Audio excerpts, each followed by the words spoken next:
we like to call it the Supernatural Hour. And now, our hosts. Welcome to the Supernatural Hour podcast. I am your host, Raven. This is Doc. This is Doc. This is Chad.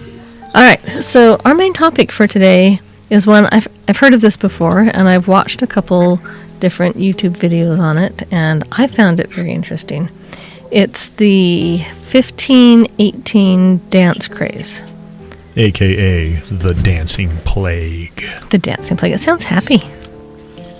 I don't know. Sounds like a party. The word plague, though, doesn't strike me as happy. But if you're dancing, how sad can it be? Maybe. That's like dance fever, though, right? Yeah, see? Dance fever's pretty happy. Yeah. But dancing plague, I don't know. Yeah. But I agree. Once you get reading about it, you go, oh, maybe not so happy. It becomes sad.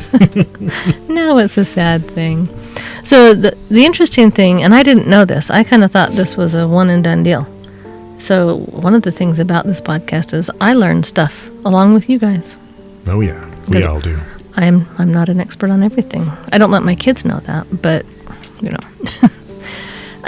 So I thought this was the first time it happened, but it didn't. It actually first occurred in the 7th century, and then it popped up again, and I don't know that it said where.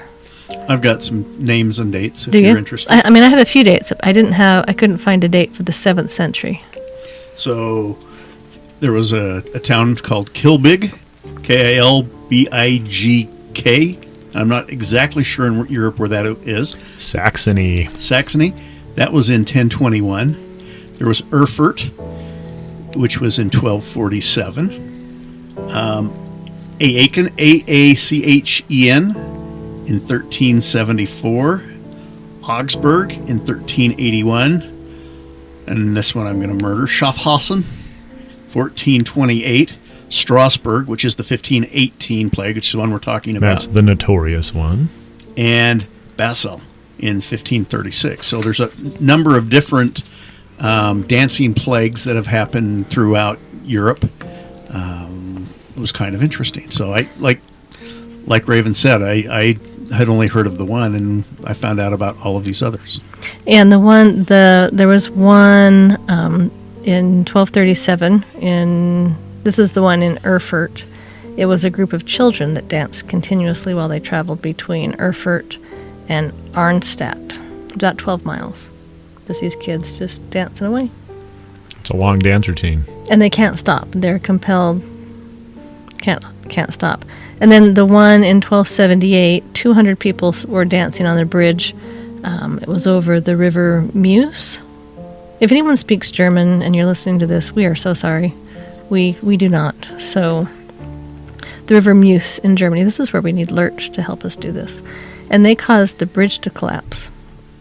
Jeez, so not only did they have dance fever, then they died from drowning.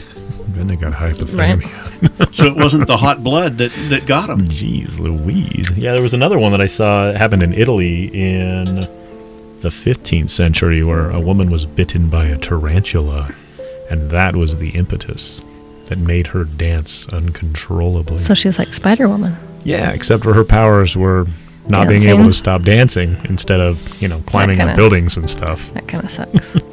I had a child that wanted to be Spider-Man, and so we had to go look for radioactive spiders in the park. That was a fun phase. Like hoping to get bitten? Mm-hmm. Like, come on, man. Yeah. Well, and we were really glad that phase passed, because that was a tedious phase. That child might have ended up in a dancing fever or dancing plague.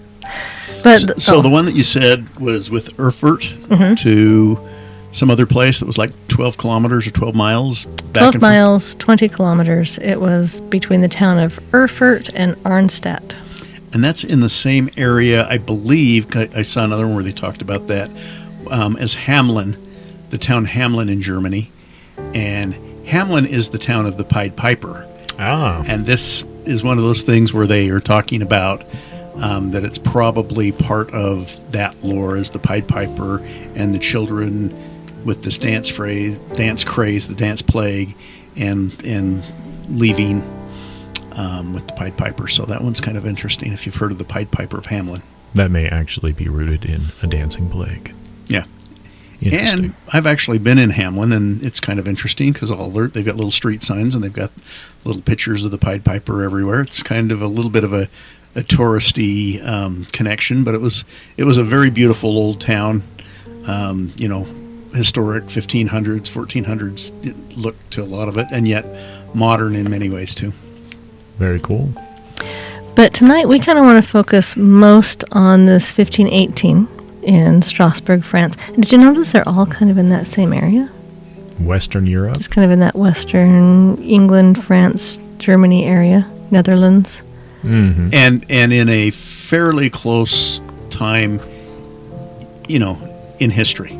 Right, because you don't hear about one in China. And maybe you do, but they didn't write it down or something. But you would think in China there would be records, in Egypt there would be records, and I didn't find anything except in the Western Europe area. Right. And so you wonder if maybe there's a cultural component to this as well? I don't know. Possibly. Interesting. So it's Strasbourg, Alsace, which was then part of the Holy Roman Empire.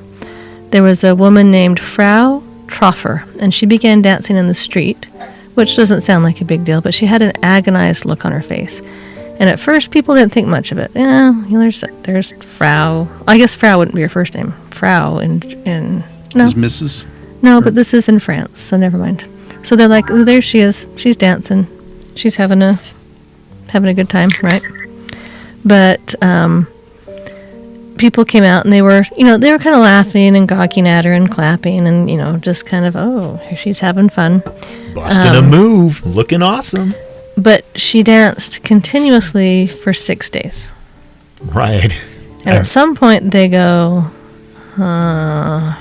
But then by the end of the week, 34 others had joined her, just dancing aimlessly in the streets. Right. I'd heard that with this 6 days of dancing, her feet were bleeding. Mm-hmm.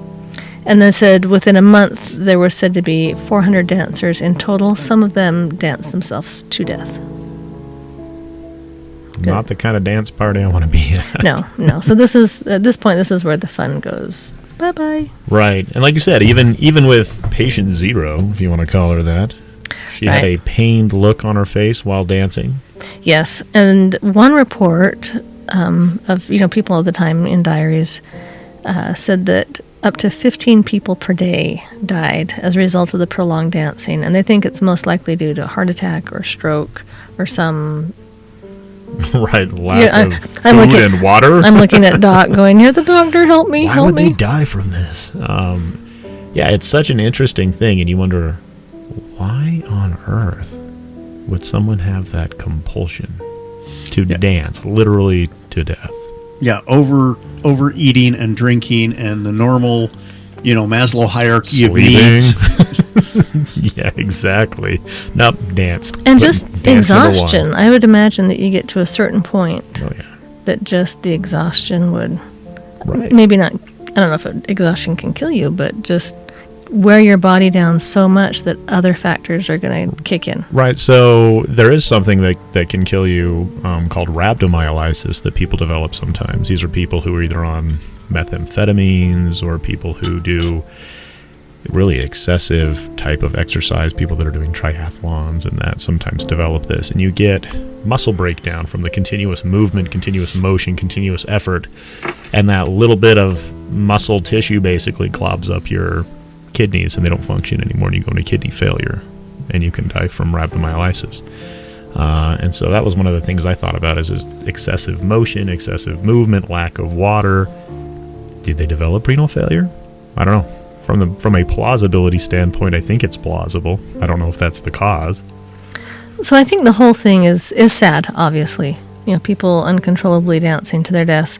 But this to me made it even more sad. And this is a quote from someone at the time. It said contemporaries, or not from someone at the time, but someone who studied this and wrote a paper on it. Contemporaries were certain that the afflicted did not want to dance, and the dancers themselves, when they could, expressed their misery and need for help. Right. Have you ever gotten into a laughing fit where you can't stop laughing even though it hurts Yeah, I think we did that on the podcast a while back. Yeah, yes, we did actually. I recall.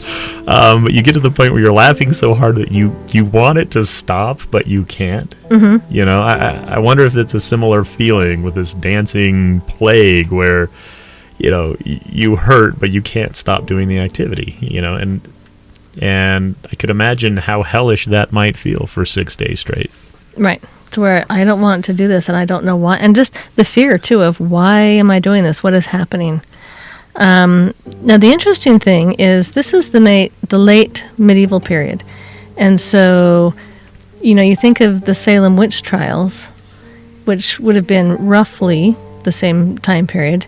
And so why didn't people think that it was some mass possession and, you know, the priests going out and killing the witches? But they didn't feel that. They felt like it was a natural phenomenon. You know, there was no witch burnings, there was no exorcisms. You know, the priests were like, oh, this is the natural thing. And at the time, physicians believed it was caused by what they called hot blood. And the cure for hot blood More dancing. More dancing. Yeah. And to me, I'm like... Dance them out. I'm like, they've been dancing for 6 days straight. How much more can these people dance? I don't know, but throw in a band with a good drummer and... And that's what they did. So they opened up 2 guild halls. They opened up a grain market, you know, to get the people off the street so they could have a, you know, safer place to dance, I guess. And they actually constructed a stage. And the town authorities hired musicians to play music, to keep them dancing. Right, and I heard when they passed out from exhaustion, people would go in, wake them up, stand them up, and encourage them to continue dancing. I would take them home and continue encourage them to get some sleep. You would think, yay, they stopped. Right. That's the purpose. I don't get it. I don't get the thought process. It happened all summer. It went throughout the entire summer. Death tolls rising. At one point, the remaining dancers were taken to a mountaintop shrine to pray. Right. Is it Saint Vitus? Is that who the shrine was of? That's what I'm trying to remember. Yes, and interestingly enough, I've heard of Saint Vitus dance, but these aren't the same thing. The Saint Vitus dance is different. Yeah, it's the Sydenham's chorea from Huntington disease, I think is what it is. Yeah, I wrote some stuff down about... Hang on, where did I put that? I'll look it up. I'm not afraid. So here's the notes I have. Saint Vitus dance is an alternate name for a movement disorder called Sydenham's chorea. Mm-hmm. And here I'm going to be all doctor while Doc's looking up stuff. But it presents itself as a jerky, uncoordinated, you know, movements of face, feet, hands, sometimes the limbs. You know more about this. You run with this. Why am I talking? Well, no, you're good. Why am I talking doctor stuff? Well, if you hear the term chorea and you think of choreography and that kind of root word, it's that repetitive motion or movement. People have a genetic disorder called Huntington's. That's classically what you see with Sydenham's chorea, and it usually affects males. And I would think that that's probably named after this 1518 deal. It's not this dance when you talk about that. No. But the Saint Vitus and the monastery had a play in that, and so I'll bet that involuntary motion and jerkiness with the Huntington's disease is they probably... They notice they can't stop moving. They can't stop moving their arms and legs, and hey, this is reminiscent of something we've seen, even though this... one in Strasbourg is classically people dancing, where this other one is just people with abnormal writhing motions. Exactly. Right. So what I found out was the name Saint Vitus dance comes from a Christian martyr who's the patron saint of dancers.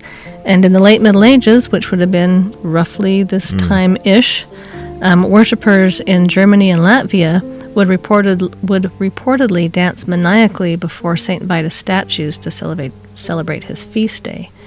And the movements associated with the disease that we think of, I don't know if it is a disease or condition. That's genetic disorder, yeah. That resembles what these dancers would do. The kind of more flaily, writhing kind of motions. Right, and the thing I think is interesting is the term chorea, like you said, that reminds you of choreography, But Korea is Greek for to dance. There you go. There's your term. So, yep. Yeah, it was some of the remedies that they tried were interesting. Obviously, we talked about more dancing, more cowbell. Just keep going. Golly, cowbell. man, from the hot blood. But you're right. I think people did suspect that there might have been some type of a religious component to this, whether it was, was this a punishment from God? Was this something from the devil? Nobody knows what the heck's going on because nobody's experienced this in the area, right? And then is it contagious? We got one person, and now all of a sudden we got up to 400 people doing this same thing. See, and if it was me, I'd think, oh, people, I'm gonna go in my house. Yeah, I don't want to dance for 6 days. Bake some bread or something. Right, and then you start wondering, well, is this, was there some infection that was causing people to have, I don't know, encephalitis? So their minds weren't working right. Was this a psychiatric issue? Was it a possession? Who knows? From a psychiatry standpoint, there's something called folie à deux that you see where one person has a delusion and then someone else buys into that delusion. And so I don't know. Would that be a mass hysteria? I think a mass hysteria would be difficult to categorize as folie à deux because that specifically involves 2, sometimes 3, 4 people. But to expect a good portion of a community to buy into this same kind of idea, this uncontrollable dancing thing, I don't know. I don't know that you could be compelled because, you dance for 3 or 4 hours, your feet start to hurt. I'd be like, I'm out. I had fun. We're good. See ya. Not till your feet are bleeding. Right. I'll come back tomorrow for a bit. Exactly. I'm sure the party will still be going. I'll be back. Exactly. And so root cause, analysis just makes you go, I don't know. What is this? It's a weird thing. I've never seen it in the modern era. I mean, unless you know of any examples. No. I've never heard of it either. So, you go, well, what led to this? I read a lot of things online and watched a lot of YouTube videos that suggested it was a mixture of hard times and a superstitious population and just mental exhaustion and stress just made something snap. Right. Historically, in this area, it sounds like there were multiple famines that had happened over a period of decades. The plagues. And then a plague came in and smallpox came in, and these people had just had a beat down for a long period of time. Stress after stress after stress. Yeah, did people finally just lose it? Did something snap? I don't know. Yeah, and then you wonder where it wasn't the entire population. But 400 people at that time would have been a big chunk of that community. Of a community. Absolutely. But you just wonder if let's say that it was something to do with stress and and superstitions of the time.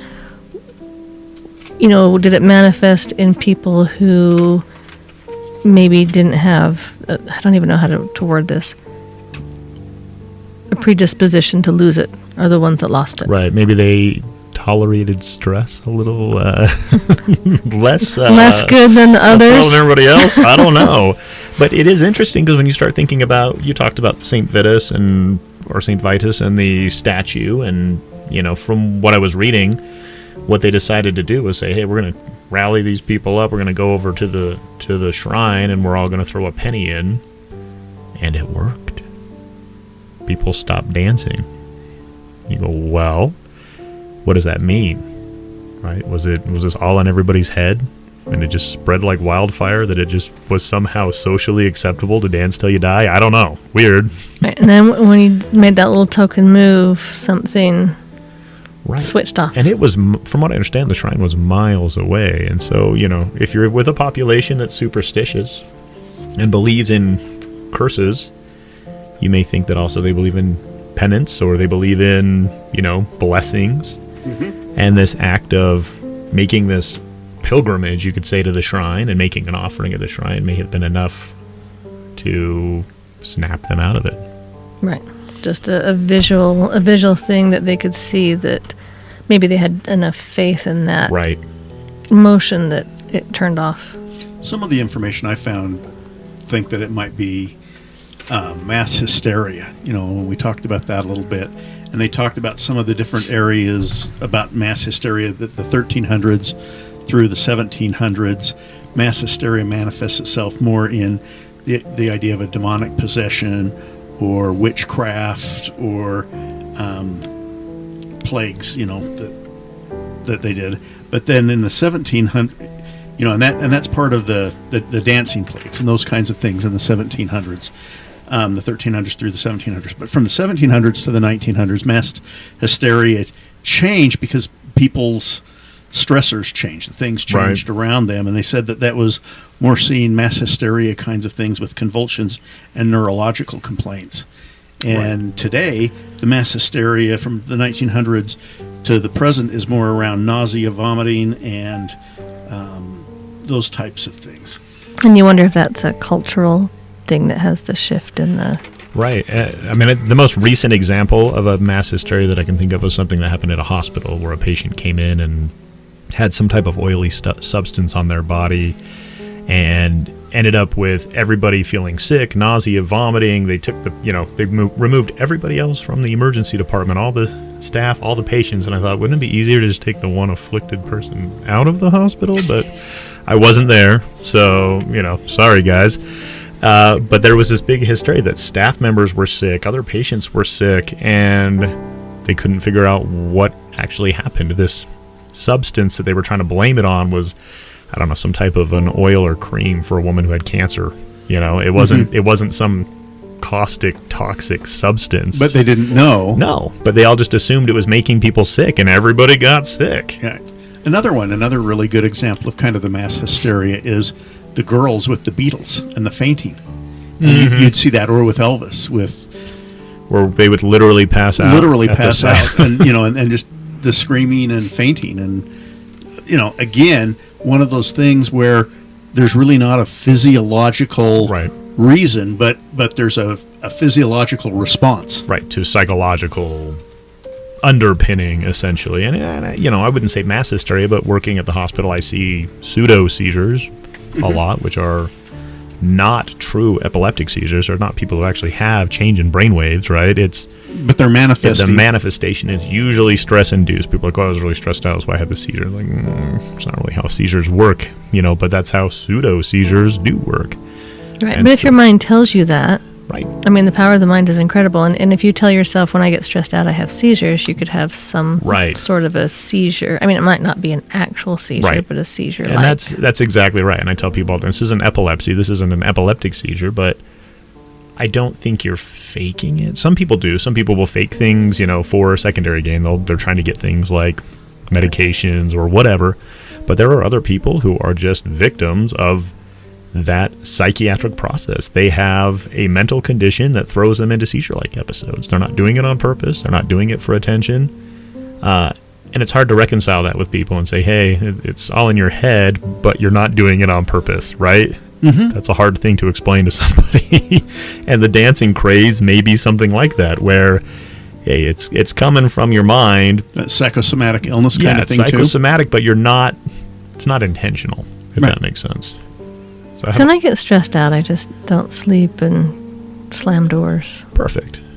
You don't have seizure episodes, no. and you don't dance wildly for 6 days. No, no one wants to hear me sing, and no one wants to see me dance. I dance a little bit like Napoleon Dynamite, Elaine from Seinfeld. I thought Napoleon Dynamite was pretty smooth, but I don't know. Maybe later we'll see it. There's. Now, choreographed dance, I'm all over it. If you can choreograph psychotic dancing, okay. So you dancing's not going on TikTok? Oh, no. Oh, darn. No. So you said that they took a lot of these ill people up to a shrine and paid a penny or... Yeah, they threw in a penny, basically, to the shrine, and it cured their illness. Which made people go, oh, maybe this was a curse, and we were blessed by Saint Vitus or whoever, by making an offering and sacrificing and making this journey.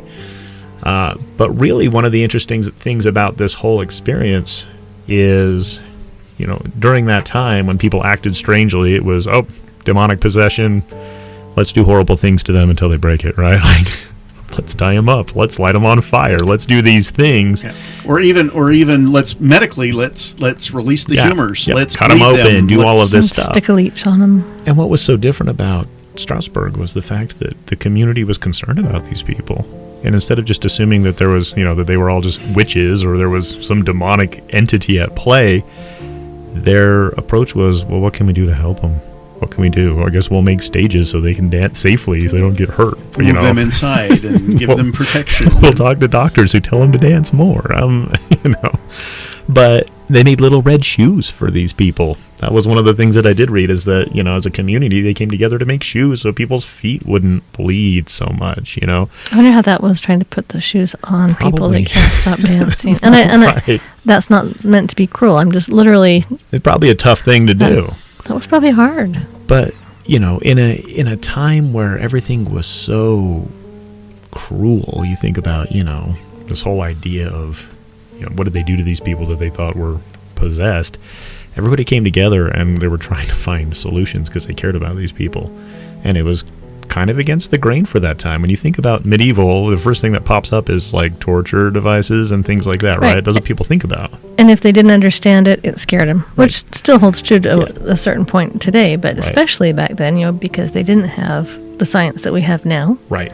And so if they didn't understand it, it was of the devil. And And instead of They just were saying, done. all these people are evil, let's kill them all, it was like, man, we got to find a way to help these people.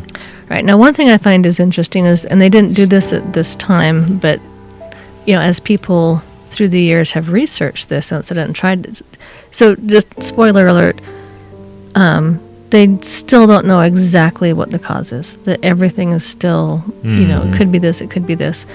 But at one point, they wondered if it was, let's see, what do they call? Ingested ergo. It's a toxic mold found on rye, if the rye gets a little bit damp. Yeah. And it produces hallucinations Where LSD comes from. and spasms. That's just what I was going to say. It contains LSD, Mm-hmm. which is a psychoactive product, as we all know. So they're tripping out on mold. Yep.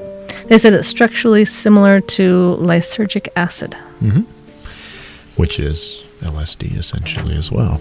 And and maybe there's a component of that. We see people, you look at rave culture, right? People who go to raves and they'll use Molly, Mushrooms. ecstasy, whatever, And a lot of them, you see people that suffer consequences from that too. They're just up and dancing and partying and they don't drink water and they get dehydrated. And a lot of them, well, not a lot, but people will collapse and they'll come in bad shape from over dancing. And we're Right. just talking at like several hours at a rave. I can only imagine doing that for several days. Now, there's a fellow by the last name of Waller, and I believe he was in the time period of when this was all happening.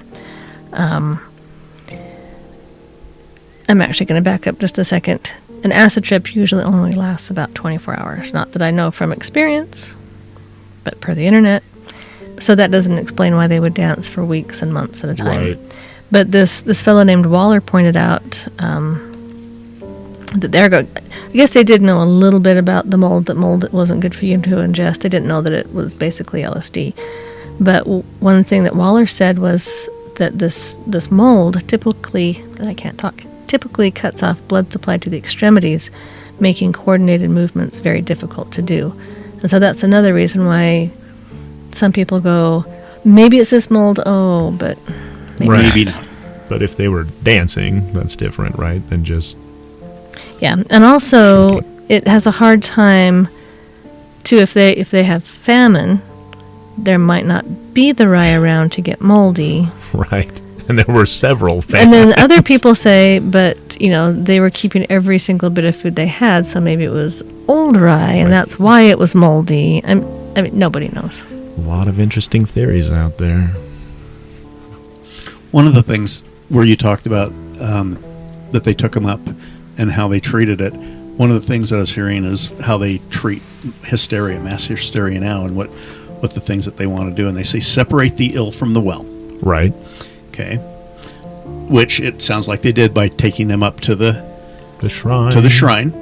Let the people know the environment is safe from an authoritative source. Let an authoritative source let the people know that the environment is safe. And again, you'd think, okay, this would be the town leaders and the priests and the things taking the people up to the shrine, and that gives them an area of safety and everything else. And then the third is remove any social validation or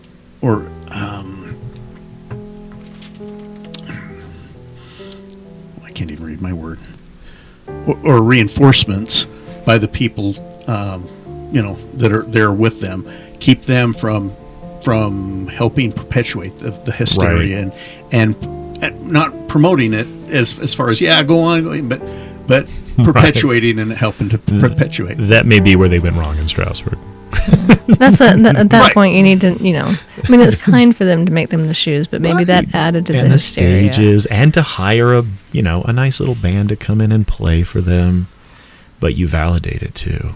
Right? Yeah, and I that's mean, what you they can say. show concern, but you don't need to validate. Exactly. So maybe that's where things went awry, and maybe that's why 400 people ended up doing this. Mass hysteria.